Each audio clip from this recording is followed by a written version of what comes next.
chain is the most important part of the bike. Without it, it wouldn't work.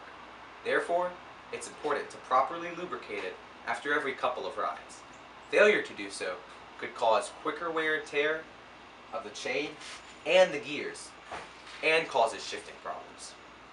Before you lubricate your bike, you're going to want to properly remove all the excess dirt from your chain.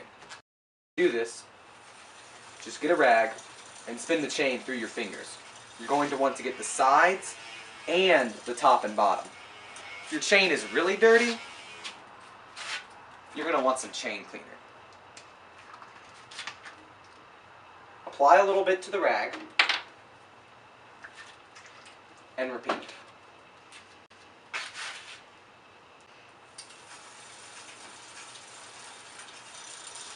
Next, we are going to lubricate the chain. To do that, squirt the lube onto the chain at the rear cassette. Pedal to get the lube all the way around the chain. Once you've done this, shift between all the gears to equally distribute the lube among them. You're going to want to get the rear gears and the front ones.